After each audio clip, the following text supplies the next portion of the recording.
महाराष्ट्राच्या शासनानं जनसुरक्षा विधेयक नावाचं नवं विधेयक आणलेलं आहे. हे विधेयक संविधानाच्या विरोधी आहे. न्याय मिळवण्याचा हक्क ते ज्याला गुन्हेगार म्हणतात त्याला मिळणार नाही. 3 माणसांची कमिटी केलेली आहे आणि ही कमिटी निर्णय घेणार आहे. हे 3 वकील असणार आहेत किंवा त्यातला एक जज असणार आहे जिल्हा लेवलवरचा. आता 2 माणसं शिक्षा देऊ शकतात. 5 लाखापर्यंत दंड आहे. देशद्रोह कशाला म्हणायचं त्याची व्याख्याच त्यात नाही आहे. म्हणजे हे विरोधकांच्या विरोधी चालवल्याचं एक षडयंत्र या कायद्याच्या द्वारे केलेलं आहे.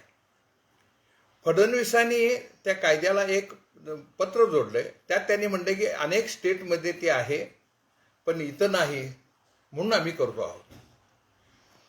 मला हे कळत नाही. 1928 साली ब्रिटिशांनी पब्लिक सेफ्टी बिल नावाचं बिल आणलं होतं. त्याचं यांनी जनसुरक्षा बिल केलंय. आता किमान ब्रिटिशांचं टायटल तरी बदलायचं होतं. हे विधेयक अन्याय करणार आहे. शेतकऱ्यांचे प्रश्न, गरिबांचे प्रश्न, शेतीचे प्रश्न मांडणारा आणि आक्रमकपणे मांडणारा यात गुन्हेगार ठरणार आहे.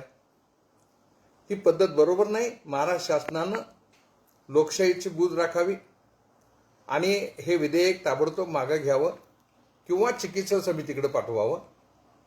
अशा प्रकारचे विधेयक करून महाराष्ट्र शासन काय करू इच्छिते हेच कळत नाही. ही अघोषित आणीबाणी आहे. अशा पद्धतीनं वागणं बरोबर नाही. फडणवीसांना आणि सगळ्या शासनाला माझी विनंती आहे की हे बिल मागे घ्यावं, ते प्रत्यक्षात आणू नये आणि त्याचा वापर करू नये. नाहीतर आपल्याकडं लोकशाहीची हत्या होण्याची शक्यता आहे. नमस्कार. मी डॉक्टर बाबूराव गुरव. मी हे बिल वाचलेलं आहे. त्या बिलामधल्या ज्या त्रुटी आहेत म्हणजे ते बिल फार जनरल भाषेत मांडलंय. इतक्या जनरल भाषेत का मांडलं हेच कळत नाही. त्याचे देशद्रोहाची सरळ व्याख्या तरी केली पाहिजे, ती त्यात दिसत नाही. म्हणजे सरकारच्या विरोधी बोलणारा प्रत्येकजण देशद्रोही असा त्याचा अर्थ होणार आहे.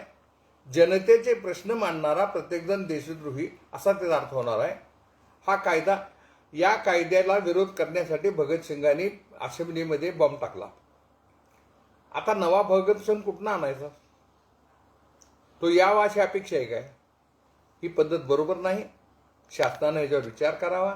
शासनातल्या सर्वांनी मिळून करावा विचार आणि हे विधेयक मागे घ्यावं अशी मी त्या शासनाला विनंती करतो आहे. नमस्कार. बस.